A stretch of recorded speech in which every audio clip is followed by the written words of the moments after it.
You know, like any kind of organization like what we do here today, it's about a dialogue. And we've brought together a panel of scholars to expand this year's theme of service, technology, and culture. And this year we're very fortunate to have another leader in the Asian Pacific Island American community who's been a part of our summits now for literally since inception. And that's Akhil Vora. He's the Director of Strategic Initiatives in the White House Initiative on Asian American and Pacific Islanders. This panel will discuss truly the necessity of service, technology, and culture in preparing students to excel in both colleges and beyond as graduates. They will attest to how these components play a vital role in their current success. Please help me in welcoming Akhil as well as our students to the stage, please.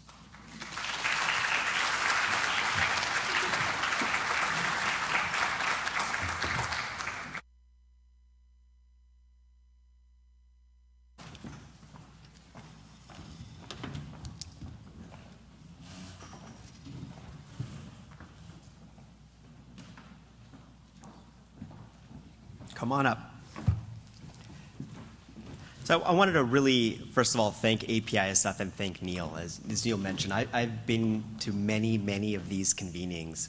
And over time, I've really seen the growth in terms of how the organization has grown, the number of students that are being served, and also the way in which we are looking at better supporting our students. And I think whether that's the White House Initiative on APIs, APISF, or the Secretary of Education, the Department of Education, I think the critical thing is that we're putting students first. And I think Neil has done an exceptional job of that. And I think even today as we talk a little bit about this theme, again, the role of service, technology, and culture, and how that prepares students as a critical role. As the Secretary mentioned, when we think about supporting students along this continuum of access, of getting students college ready, we also think about completion, about what we're doing to help serve these students while they're in college. And then lastly, thinking about how we're preparing them for the career. I think the three areas that are highlighted in today's summit play a critical role on all three, and especially in terms of how we can continue to ensure our students are staying in college, but also in terms of how they will be successful in the workplace. So I will stop there. I quickly wanted to introduce the scholars, and then they will launch into a PowerPoint presentation, and then from there we'll engage in some Q&A. So to my immediate left is Nu Tao, who's an APISF General Scholar. To her left is Evelyn Obamos, an APISF GMS Scholar, Dimitri Gogi, who's an APISF GMS Scholar, and Kim Sun Tai, an APISF Onapisi Scholar. So with that, I'll turn it over to Nu Tao, and I think we have a clicker. Yes, we have a clicker. Good morning, everyone. All right, thank you. Hi, is this on?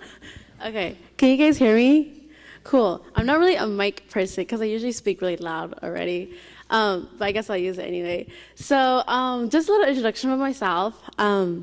So good morning. Morning. All right. Everyone's doing good today, right? Okay. All right. So my name is Nu Tao, and I'm a 2011 APISF Scholar from Wells Fargo Foundation, so thank you, Wells Fargo. And I recently graduated last year from the University of Minnesota with my BS in Youth Development Studies. And then I went straight into grad school, and right now I'm pursuing my master's in international development from St. Mary's University of Minnesota. And I will just go to the next slide. So for this presentation, I will be talking about service learning. And I just want to know how many of you are familiar with service learning already? All right, so this will be kind of a review. That's really great. So I'm just going to provide a definition of service learning for those who are not familiar with it. And I was able to find this definition from the Office of Civic Engagement and Service Learning from Fayetteville State University. Service learning is a process of involving students in community service activities combined with facilitated means for applying the experience to their academic and personal development. It is a form of experiential education aimed at enhancing and enriching students' learning and course material. A mouthful.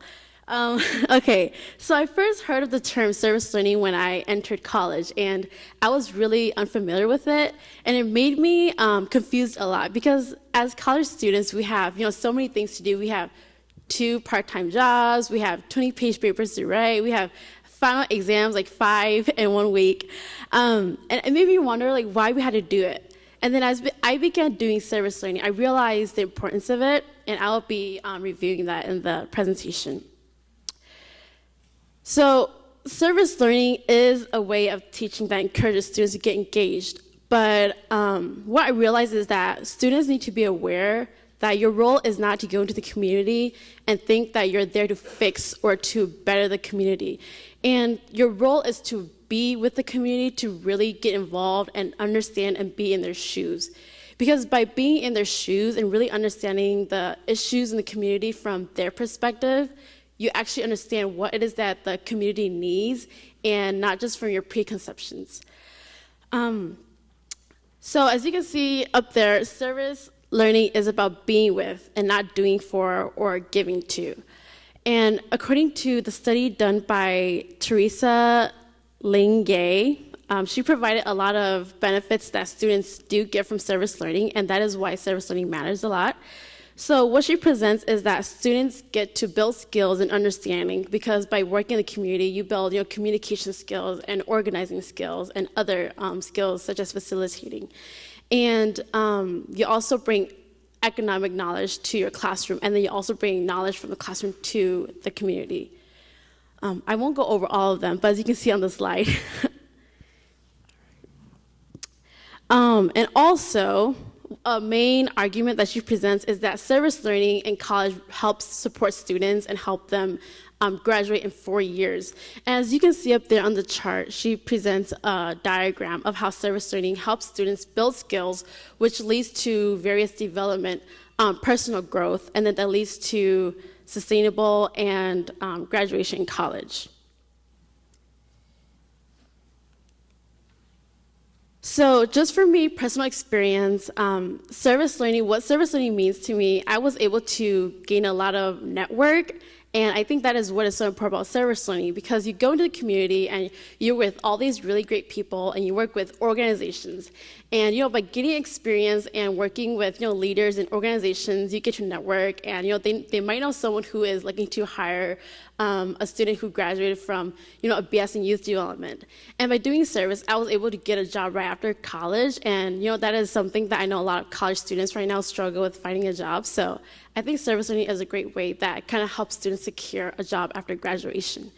And just if you look up there, I included 4 pictures of 4 cards that I got from kids at an elementary school that I volunteered for. And if you read up there, it's really, really cute.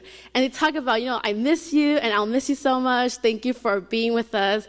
And by being with them, doing service learning, I was in the classroom for 2 whole years.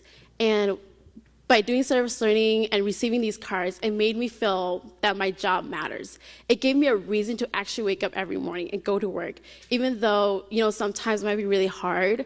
At the end of each day, when it gets really hard, I come back and read these cards, and it gives me a reason to do what I do.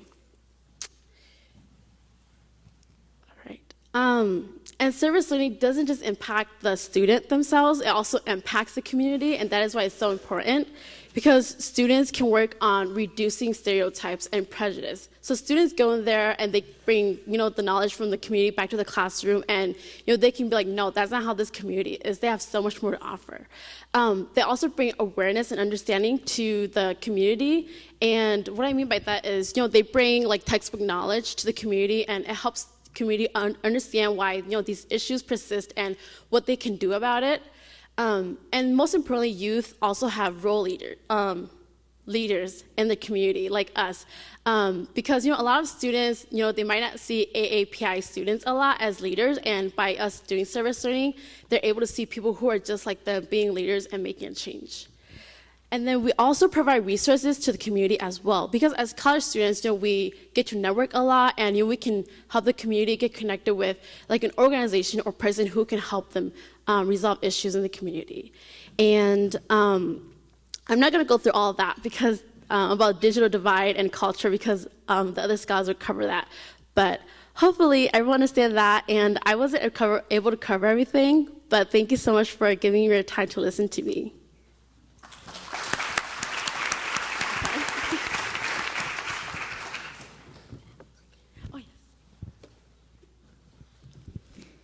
So thank you so much, Anu, for sharing. Aloha, hafade, and kamusta. My name is Evelyn Obamos. I am a 2008 Gates Millennium Scholar. And before I kick off my spiel, I just want to acknowledge that this conversation does not end here. It starts and continues with the conversations we'll have beyond this space. And with that, I am a 2008 Gates Millennium Scholar. I am a second-generation immigrant, so both my parents were born in the Philippines. I'm a first-generation American college student, and I'm a daughter of a single parent. Not only do these inform my identity, I also grew up in several different places, all very wonderful coastal places or island places. I grew up on the island of Guam, so half a day to all the island folks out there watching at 1 a.m. I grew up in Guam, and then I moved to Hawaii for high school. And I have been residing in San Francisco for the past 8 years. And I consider myself an island-born city girl, so I like the hustle, but I also like to stay laid back. Not only that, I identify as a historian, a Pinay, a teacher, and a techie. I currently work as one of the international project managers at Pinterest, right in San Francisco. So what does a girl with a Bill Gates scholarship that pays for her tuition do when she has that money? She goes to the most expensive city in the nation. So I went to the University of San Francisco, finished my undergrad in media studies with Philippine studies and music minors in 2012, went on to finish my master's in digital media and education, and I finished that in 2014. And from there, I have been working at my job at Pinterest for the past year and a half. A lot of folks in this room could probably attest to the fact that holistic growth not only happens within the classroom, but also in the spaces outside of that. So like New shared, service learning, I have a lot of extracurricular involvement, and some of them listed above. And a lot of these have really contributed to me, not only as a student, but as someone who wanted to give back to the community of the San Francisco Bay Area community in particular. And some of them are listed up here, and I'll go into some of them in depth during my quick spiel. So a lot of these really informed my praxis, so how I'm applying what I learned in the classroom to what I do in action, and how am I reflecting on those experiences. These really allowed me to tell my story and own it, and really recognize how my past has really informed my present. Not only that, I want to highlight that the James Campbell High School Saber Media was something I was really involved in when I was in high school. And this really informed my career path and my career development, because I was like, oh, cool, I can produce movies, I can tell my story, represent brown folks in ways that I might not have seen in my own personal life. And that was my sanctuary when I was in high school, because my dad passed away when I was in that time frame. And so the Saber Media program was my sanctuary, my safe haven, and that informed a lot of the reflection that came while I was in college. And I just want to highlight the photo too. Ethnic studies took me on a path of self-discovery and ultimately self-love. I'm going to come back to that. So in the vein of oral histories, I will tell you my life story through the framework of critical praxis. So this involves reflection, theory, and action, and repeat. Reflecting on my past, I grew up as a daughter of immigrant parents, hella brown, very flat nose, and I was afraid I was going to grow up with an accent. Like I put on this slide, I had colonial mentality. I wanted to represent those of my colonizers, and I wanted to be lighter skinned. I wanted to speak articulately because I wanted people to respect me, because I thought respect only came if you spoke proper English. And not only that, I used to pinch my nose, hoping my nose wouldn't be flat. And all of these identities, or all of these like facets of my identity, and maybe some of the folks in this room have gone through this, contributed to my identity crisis. I internalized my interpersonal oppression, and not only that, I didn't know how to process that because it came from my family, it came from the media, it came from several institutions that reminded me I might not have been beautiful in the eyes of the mainstream. So in theory, I went to college. It's really frustrating that it took that long for me to recognize my history and get to know myself fully. But ethnic studies was a pathway to do that, specifically with the Pinoy Pinay educational partnerships based out of the Bay Area. I taught ethnic studies at the high school and undergraduate level, which was super impactful to myself, because through teaching, you actually learn a lot more about what you didn't know and what your students can contribute to the conversation. I realized that critical media literacy was a huge thing for me, being able to not only consume media and technologies, but also contribute to the conversation, be critical of it, and critique it is necessary through social justice education. And ultimately, self-love and community is what really got me through. Knowing other folks were going through the same struggles I was really important to keep me motivated. So working in tech, I had to really critique my positionality and my purpose. I don't see a lot of folks who look like me in the industry I work in, and what does that mean for me in terms of the local, the personal, and the global level? I believe agency is not natural. It is something you learn, you have. And so being able to recognize that. Code switching. When I go home to my mom, I don't talk to her the way I do when I'm at work. What does that mean? What does that look like for daughters and children of immigrant parents? That's very different. My mom actually doesn't even know what I do at Pinterest. She's just like, what's Pinterest? My co-teachers use Pinterest, and it's one of those spaces where I recognize my realities are very different from my colleagues. So I also suffer from imposter syndrome, often reminding myself, like, all right, how'd you get here? You're the youngest one in your team. What does that mean for me? And how am I processing that as a woman of color?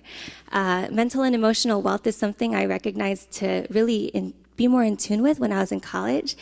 Growing up, you don't talk about your problems. You often keep them reserved to yourself, and that's not good. And so I learned to be able to process it and find allies to converse with. And I also feel like a walking contradiction. If you don't know, the tech has a really huge impact on the San Francisco communities, and gentrification is a very huge buzzword right now in the community. And what does that mean as a person of color who now works in tech? Seeing more folks who look like me not able to live there. And I believe critical dialogue and having critical hope is what we need. And moving forward, this is part of like the research I did in my master's program. And I think the schools are really where we can provide access and accessibility. I designed this quick analogy of a Super Nintendo, which is one of the oldest video consoles representing teachers. And there are different controllers that can connect to this console. And it's a PS4, which is one of the more latest designs of video controllers. And there's Super Nintendo controllers too. Some students can respond well to that type of teaching, but I think we really need to provide teachers with more professional development in terms of implementing better critical media literacy. So our students who are digital natives can have that critical media literacy to collaborate, to curate, to create, to produce, and all of those are in this huge gap of the usage gap of technology. We had an access gap, and now that we do have devices in every classroom, what does that look like, and how are we implementing that better in our classrooms? So these are the questions I'm still asking. What are existing systemic barriers that perpetuate these disparities of access? If we're not implementing it in the classrooms, how are our students going to be ready with these technological skills? And that's where the conversation continues. Thank you.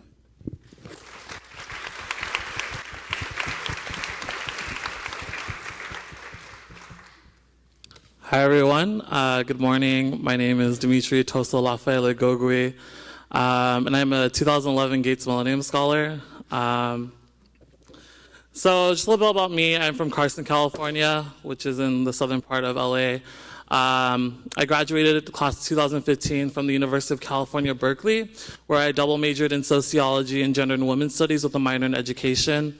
And currently, I am at the University of Vermont pursuing my MED in Higher Education and Student Affairs Administration. So this is an appropriate conference for me to be at. And there I serve as a graduate research assistant with Dr. Vijay Kanagala, who's my professor, my supervisor, my mentor, and whose work on marginalized communities has really impacted my desire to focus on the experience of Pacific Islanders as they navigate to higher education and throughout higher education. When Elena actually reached out to me to speak about culture in higher education, the first thing that popped in my head was like, why me? Like, I think I'm the wrong person to do this, because when I think about it, like growing up, I hated being Pacific Islander. Like that was real for me. I wanted nothing to do with being PI. And I felt like a lot of that stemmed from the expectations that others had of me, the society had of me, that I didn't have for myself. Like my teachers would tell me, you're gonna be a football player just like your cousins. Then my friends would be like, is your uncle in a gang? He's really big. And I was like, what? Like, where is this coming from? Like, I did well in school, and when people knew that I did well, they'd be like, oh, like, that's a surprise. But when my Asian American colleagues, when they did well, it was like that was expected. And I wanted to be that person. I wanted to be like, if I got good grades, like I wanted that to be expected of me. But no one ever thought that. And so growing up, the closest I could get to being Asian was being Filipino. So I would actually tell people, oh, I'm Filipino, because I grew up with Filipinos in Carson. There's a lot. And I would tell, like, I always hung out with my titas and my titos and be like, yeah, like, I love Filipino spaghetti. Like, that's how, like, I became Asian. And it was just so sad because I realized how much I saw being Pacific Islander as being a deficit in my life. How negative I perceived this community that I wanted to be so distant from. And it wasn't until college that I recognized the importance of me being Pacific Islander, especially in higher education. When I went to Berkeley, I was involved in various spaces and communities where there were other Pacific Islanders who were sharing their narratives, who were tired of the stereotypes, and who were working to demystify these views of what it meant to be a Pacific Islander. And for me, that was so weird. Like these people claiming, like, you know, so proudly, I'm Pacific Islander, and here I was trying to be something else. And for me, that was really impactful because none of my family went to college. And so seeing these folks in college trying to make it like better for our community, like that was a different experience for me. It was one of those things that really made me realize, like, why am I like this? And it wasn't until I started outreaching to various schools in the area. So I went to Richmond High School to recruit for a program for API students. And I was talking to a group of API high school students when one of the Pacific Islanders in the group, she was the only one there amongst all the Asian Americans, and she stood up and asked me, what's your ethnicity? And I told her, I'm Pacific Islander. I was really hesitant because I was like, oh my gosh, should I say Filipino? I don't know. But I told her I was Pacific Islander, and she's like, yes, like you are doing it big for our community. Like you are doing it for our people. And I think it was at that moment that I found like pride in who I was and wanting to reclaim that. Because so many times growing up, I was told that I wasn't good enough and that I wasn't going to be anything successful in higher education. And so that was one of the reasons why I decided to pursue higher ed and student affairs, because I recognized that it's one thing to get into higher ed, but it's one thing to be retained and to actually graduate. And for a Pacific Islander to actually be grounded in who I am and who these people are who are coming in here. And so when I got to graduate school, I didn't really have the language to really talk about how my culture impacted my transition to graduate school and throughout higher education. But it wasn't until my supervisor gave me this article to read, and I was like, great, I'm doing research already. And it was an article by Tara Yoso, Dr. Tara Yoso, and she talks about the community cultural wealth framework. She conceptualizes this. And it's a way that she talks about people of color. Like in society, people talk about people of color as if they have deficits, right? They're lacking this is why they're not successful. But Dr. Yoso actually transforms this conversation and talks about the ways in which people of color have a bunch of assets that are integral to their success. And all of this comes from their culture.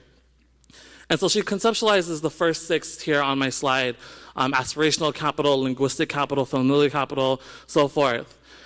And then recently, my mentor, along with Dr. Rendon and Dr. Amari Nora, conceptualized 4 more capitals after studying a group of Latinx communities in Texas. And so for me, it was how do I get this? How do I take this framework that has been conceptualized for people of color and apply it to my life? And so this was actually the first scholarship that I published. I titled it after, hold on, I don't want to cry. My grandmother. She passed away a little over 2 months now, but she was able to receive my scholarship, and I titled it Onosai Mafama Losi, Understanding the Cultural Wealth of a First-Generation Pacific Islander. And in it, I talk about the ways in which all these capitals have contributed to the strength that I have as a Pacific Islander.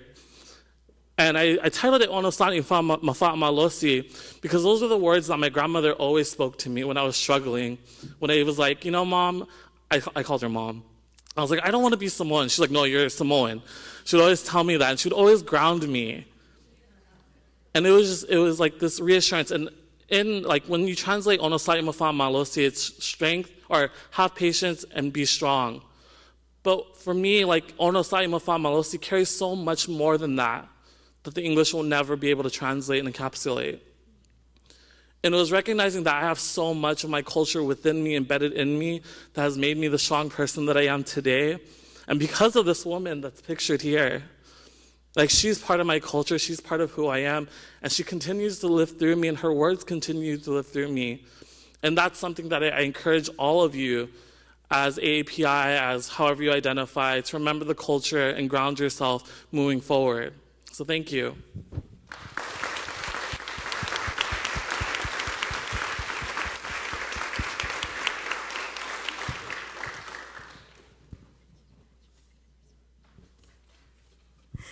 Hi, everyone. Before I start, I just want to thank my panelists for being able to share what they just shared. It was very powerful for me, and I'm feeling quite emotional right now. So I just want to ask everyone, are you here, are you present emotionally, physically, spiritually, mentally right now? Can I get a head nod? Yeah? Okay, so I'm going to go into my talk. So my name's Kim Soon T. It means a field of gold and diamonds. And I am currently a research assistant, co-producer, and trainer for the Digital Storytelling and Asian American Studies Initiative at the University of Massachusetts, Boston, a federally designated and funded Asian American, Native American, Pacific Islander serving institution, and one of a handful of APIASF research universities in the country. I graduated from UMass Boston with a double major in Asian American Studies and Sociology, and I'm now currently a graduate student at the same school in Transnational Cultural and Community Studies MS program, which is just a really long name for ethnic studies. So my experience in digital storytelling began when I was an undergraduate student in an upper-level course called Asian American Studies 370, Asian American Media Literacy, offered through the Asian American Studies program. My advisor and mentor, Dr. Shirley Tang, has been the instructor of the course since 2004. While Dr. Tang stressed the importance of critiquing dominant representations of APIs in mainstream media, she shifted the emphasis of the class towards doing more than just critique, and instead focused on using digital storytelling, research, and analysis to counter dominant narratives about APIs with students' own real-life, real-story products.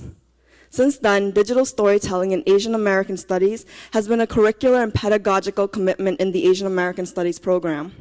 13 years later, we now have over 150 plus digital stories in our archive. It was through the curriculum and pedagogy in the Asian American Media Literacy course that I experienced firsthand the powerful ways that technology and culture intersect. While I initially brainstormed about the topic of my digital story project, I had thought it would be focused mainly on how society's Western white dominant standards of beauty affected my mental health. Although this level of analysis was important, I soon realized that I was missing many deeper layers of research about myself that affected my overall health and well-being. Using an Asian American Studies analytical framework, I explored my family's refugee and resettlement experiences, race and poverty, health and cultural practices, gender and body image, and more. This incorporation of the intersecting layers of my life into the conceptual framework of my digital story shows that the social, political, historical context, and my personal experiences with beauty are closely intertwined. The process of conducting research about my family history and creating my narrative structure on paper was quite difficult. Yet, the process of editing was even harder for me. I sat in front of a computer for hours and days trying to make meaning of an array of sources of images, sound recordings, music, and written text that I had gathered, created, and digitized for this project. Editing my own lived experience and my family history was a meaning-making experience. And that really took time, effort, commitment, and skills. There were times when I didn't want to think too deeply about the pains of growing up as a daughter of Cambodian refugees, of growing up extremely poor, of having experienced lead poisoning, of dealing with white dominant standards of beauty. It was not easy to think about all of these experiences on my own. But editing my story digitally allowed me to examine my sources closely and critically process the different social, political, cultural, and historical forces that impacted my family and me. Looking back, I realized that it was the first time in my life when I was asked and guided through a series of structured curricular opportunities to tell my story, to produce relevant and deep cultural knowledge that was representative of myself, my family, and my community with the use of digital media technology. This really mattered a lot to me, and in fact, it mattered a lot to my peers. I was able to produce through the coursework a digital story that allowed me to comprehend how multiple layers of my identities and experiences intersected and affected me and my community. Moreover, I became empowered to share with the public a story that had long been marginalized and underrepresented in mainstream US and even AAPI spaces. Furthermore, my work and other co-produced digital story products have been used in training workshops, conferences, advocacy, and research in local, national, and international spaces, and engage audiences in dialogues about civic issues such as domestic violence, mental health, intergenerational dynamics, racism, classism, sexism, disability, and more. After my involvement in the class as a student, I've continued my work with digital storytelling in various roles over the past 4 years. In the remaining few minutes, I will highlight a national project in which I served as a core member of the UMass Boston's teaching and learning team. In 2014 to 2015 academic school year, Dr. Tang led a U.S. Department of Education-funded collaborative project with 2 funded APIASF colleges in California, Mount San Antonio College and Mission College, together with UMass Boston to pilot a curricular and pedagogical focus on digital storytelling in Asian American studies, student development, and college success. I had the opportunity to actively engage and enable Pacific Islander and Asian American students to co-produce their digital stories. Our year-long collaboration culminated with a national summit presenting the finished digital story products that took place at UMass Boston June 2015, just last year. Having experienced digital storytelling, first as an undergraduate student and now as a graduate research assistant and core member of the teaching team, I can say confidently that digital storytelling in Asian American studies has integrated technology, culture, and community engagement in innovative and powerful ways. Our digital stories counter the mainstream depictions and understandings of Asian Americans and Pacific Islanders as a homogeneous group, and address our issues and needs in their complexity and diversity. Thank you.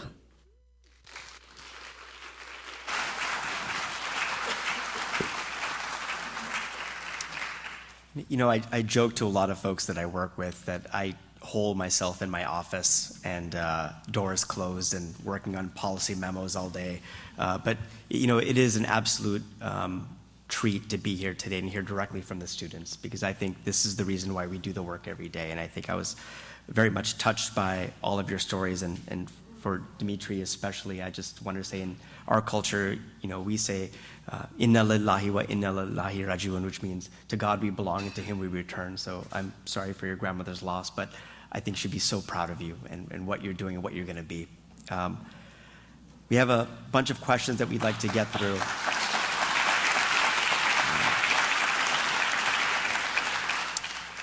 We have a series of questions that we'd like to get through that focus a little bit on the three areas that we've identified today, which are around technology, service, and culture. I think I'd be making a huge mistake if I didn't start with the culture piece first. And I think that, you know, Evelyn brought up a lot of issues regarding her own identity and self-realization, and Dimitri also talked a little bit about navigating you know, his identity while kind of growing up, and this contradiction between, am I Filipino or not? And I thought that was very insightful. You know, I wonder for you folks who are recent graduates, and some of you are still in graduate programs, can you talk a little bit more about the role that culture plays within the classroom? What you've seen that's been effective, and I think you've highlighted some of the specific programs that you're working on, but ways in which institutions can be better about inculcating culture as part of the work, as part of the curriculum, as part of the activities that would put you in a better position to succeed. And realize that you're speaking now to college presidents and administrators and students who are in the room who will be listening to some of your recommendations. Who wants to start? I guess I can go first. And I didn't focus on the culture, but in my international development program, I'm the only Asian student. Everyone else is, you know, African American, Caucasian, and I think my culture actually gives me a strength of power. Just because I always hear my professors, you know, they say that I bring a really different perspective. I come from a low-income family background, so, you know, development is all about, you know, how do we strategize to improve all these issues and, you know, solve like social injustice. And for me, you know, coming from like AAPI background, I'm able to bring perspective of like we're a minority and, you know, we're facing, you know, we live in a country where like American culture is surrounding us, and not a lot of people know about, you know, our Asian culture and not know about how there are like so many groups within Asian. And I think just for me, culture, it hasn't limited me, but I think it helps if professors understand. And I'm lucky that my professors have been understanding about, yes, you're Hmong and you come from an Asian background, you've lived these experiences, and I really value your knowledge. And I think just that really empowers me. And you know, undergrad, I've had professors who are like, I don't want to hear about your perspective because, you know, we're like a white institution, and it matters if you think about from the majority perspective. But I think that's just how professors really understanding about our culture and accepting our perspective and, you know, not limiting our voices.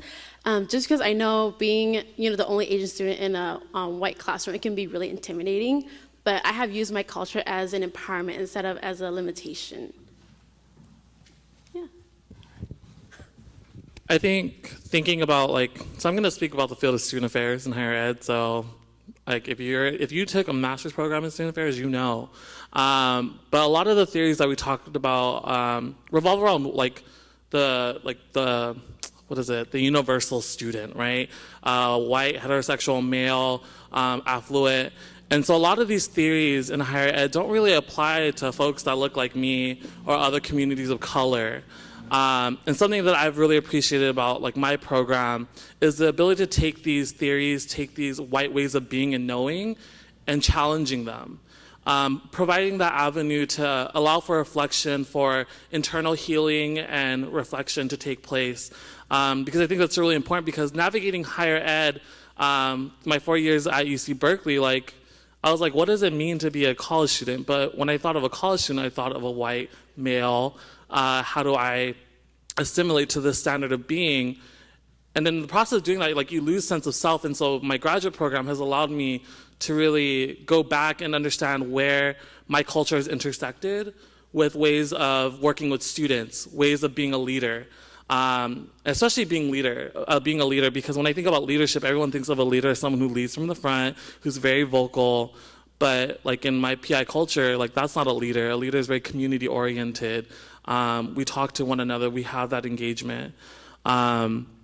And so for me, that's really important. So allowing students to really bring who they are and their whole selves, right? Not just part of who they are, but how do you bring your whole selves into the classroom, into the work that you do?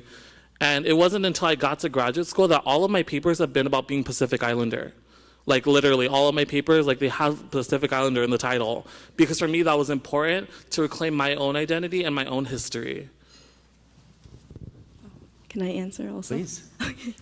I think that, it was mentioned earlier, but I really do believe that we need more staff and faculty of color in these positions who can really understand and relate to the students.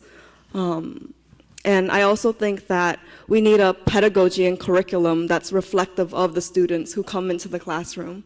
So it's like what Demetrius was saying, how can we become enabled to bring our whole selves into the classroom?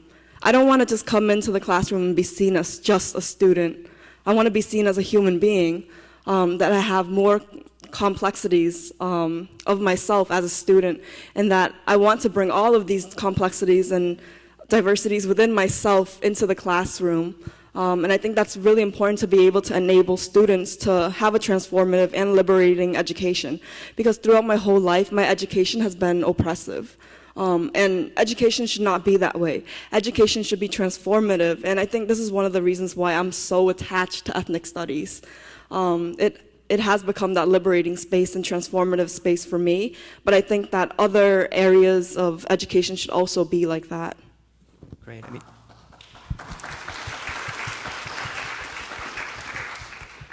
Dimitri, one thing that you said kind of stuck with me right now. You said, what leadership is. It's not being vocal.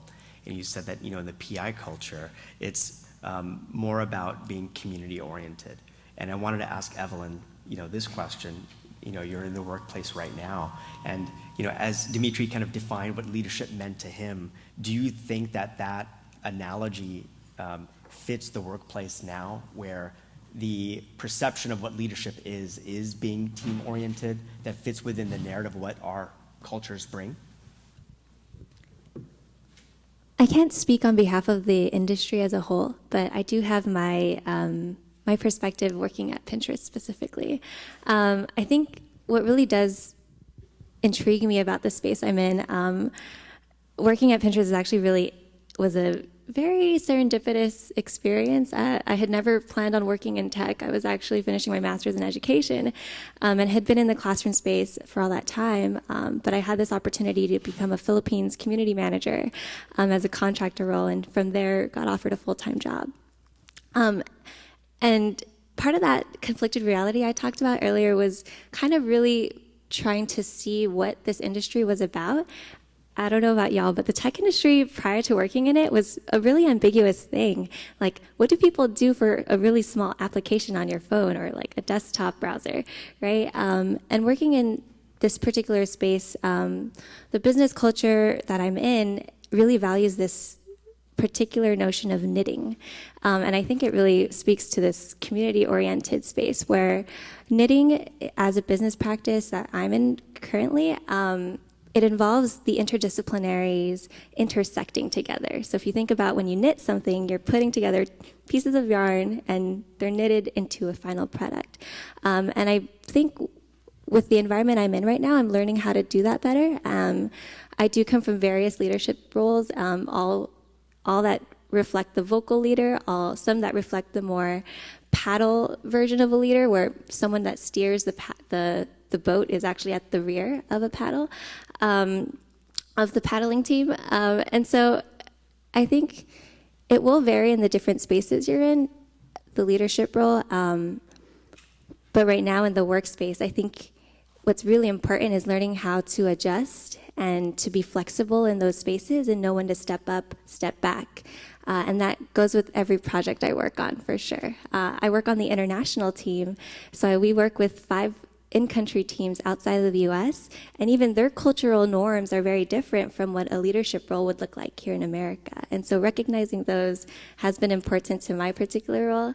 And leadership is it's a fluid identity. Thank you. So this is the final question. I'll throw it out to all of you or one of you or whoever wants to answer. And this is kind of the intersection of technology, service, and culture, how they connect. And the question is, how have you seen service, culture, and technology incorporated into the classroom or workplace in an effective way that kind of links all of these independent things? And I guess kind of what you're going off of, this kind of knitting structure.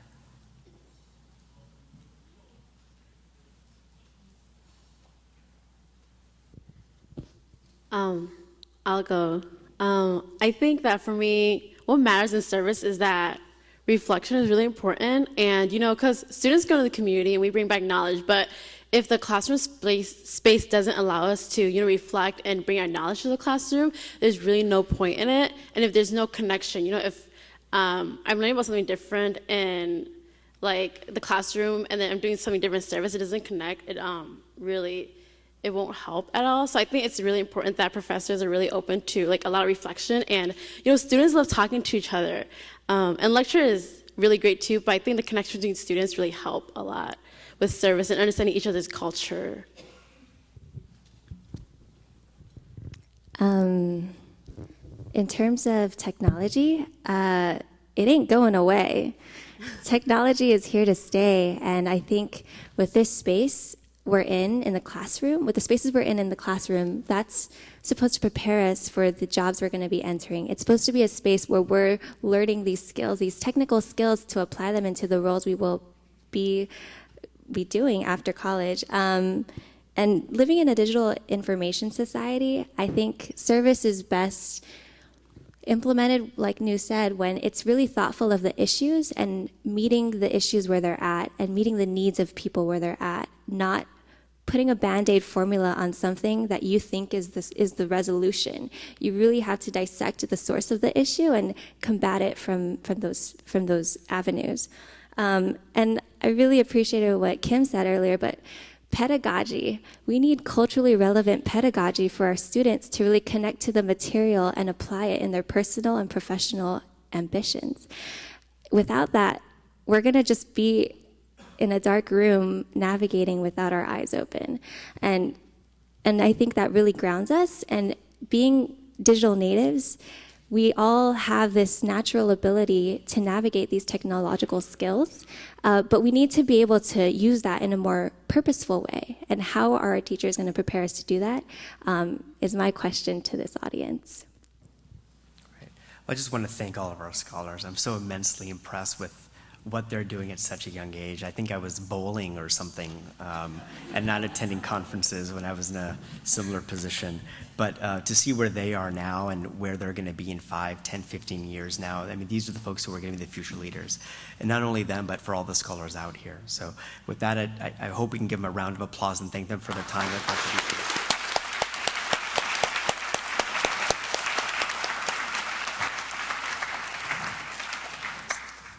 So again, on behalf of all of us at APIASF, I really want to applaud, your leadership, Akil, for being here and for being a part of the day. But most importantly, to Nu, to Evelyn, Dimitri, and Kim. I mean, all of you are prime examples of the next leadership in America and within our community. But for that matter, I would like all of our scholars now to stand up and take a round of applause, because I think all 4 of you represent everyone else. So all of our scholars today, please stand up and be recognized.